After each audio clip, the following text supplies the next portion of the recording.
You want to hear something insane? You can make your left arm stronger by training your right arm and never even touching your left arm. This is called the cross-education or cross-transfer effect. I talked about it in a blog a little while back. I got a bunch of questions about it, so I wanted to go into a little bit more depth about the neurology behind this so that you can understand it and understand how to begin applying it immediately for yourself and for your clients. In this previous blog, I talked about the idea of this cross-transfer, cross-education effect as an enormously powerful brain-based tool for decreasing pain and helping areas that are currently injured to maintain strength. Now, this has been known about for a really long time, but we also understand much more about the neurology behind it. And if you understand basic movement neurology, cross-training makes total sense. However, in the current world, most people say, hey, I have a left bicep injury, so what am I going to do? Well, if you go see a classically trained professional, they're typically going to tell you to do a lot of therapy on this side, try to rest it, maybe begin doing a little bit of strength work over time.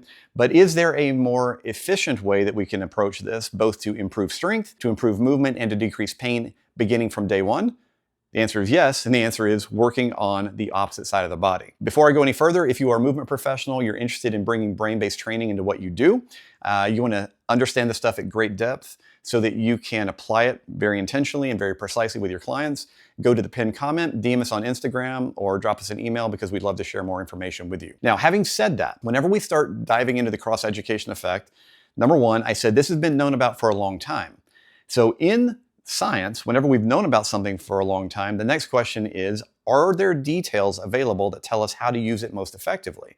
And right now, the answer is yes. There was actually a really cool kind of meta review that came out about a year and a half ago looking at the cross-education / cross-transfer effect for strengthening. And that's what I'm going to talk about today because I want to give you some ideas from that study. I'm also going to give you some very practical real-world ideas, stuff that we have seen work very, very well in our clients over the last 20 plus years of doing brain-based training. So let's assume for today that I have a left bicep injury, right? I did something, I'm having a lot of pain.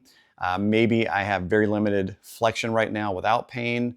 I can't really do much training. I'm doing typical soft tissue work and icing and electrical therapy, whatever. It's not getting better, all right? So maybe that's the client that comes to see you today. If you have that client, one of the first things that we want to start with is applying cross-education for both pain and for performance, right?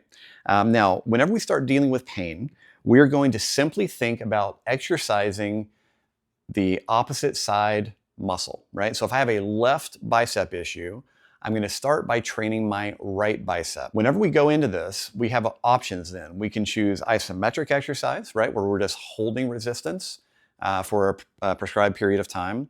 We have dynamic exercises where I'm doing both concentric or an eccentric exercise. And then if you have machines, you can do isokinetics, and then you can apply some electric stimulation. So these have all been looked at. Now, from a motor training perspective, meaning I want to increase strength in this damaged area, that's where I want to start.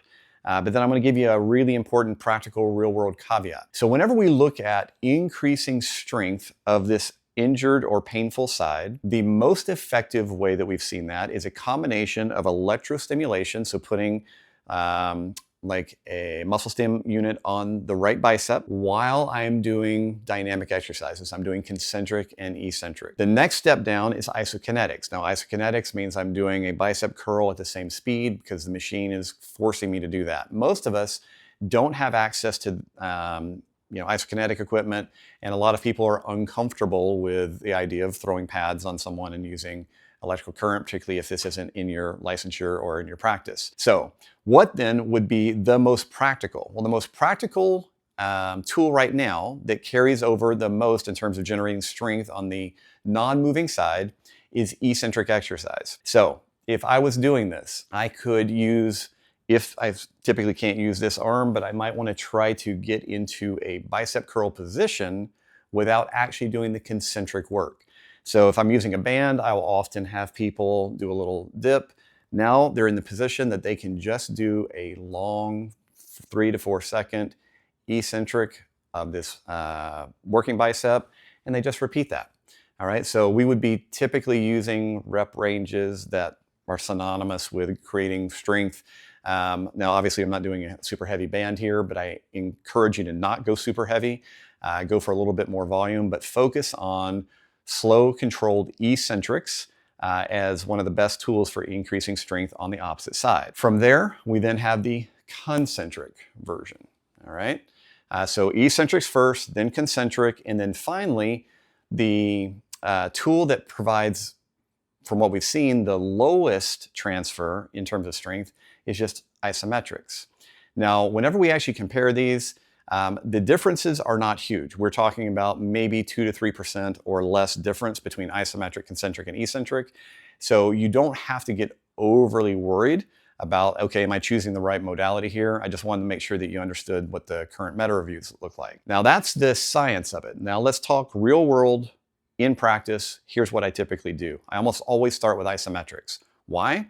Because if I have an injured arm, painful arm, whenever we go into the literature looking at pain, isometrics work better than concentric, eccentric, dynamic, and anything else. So in our world, because we know that doing isometric work on the right arm will actually decrease pain on the left arm through some kind of complicated neurology that we're not going to take time to get into right now, but it does.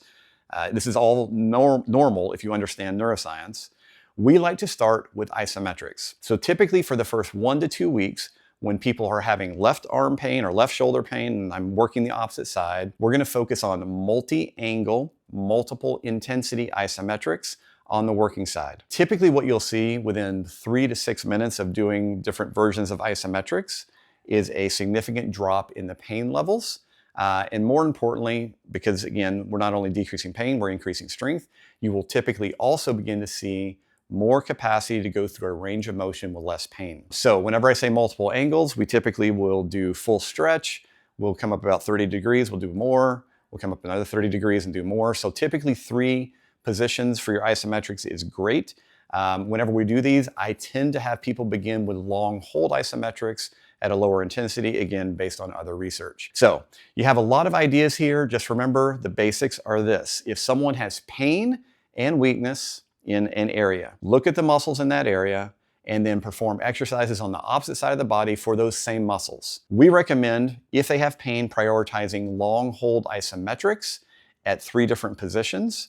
Again, multi-angle. Do that for 1 to 2 weeks, and as they begin to have a decrease in pain, have more ability to actually go through a range of motion, then switch over to eccentrics and concentrics, because when you do this, you can take rehab that may have required previously 3 months to get them out of pain and get them moving again, and significantly reduce that because you're actually getting them out of pain faster and you're maintaining strength, all while never working the injured side. All right. Hope you've really enjoyed this. Again, if you're a movement professional, go to the pin comment, DM us on Instagram, or drop us an email, because we'd love to share more of this brain-based education stuff with you.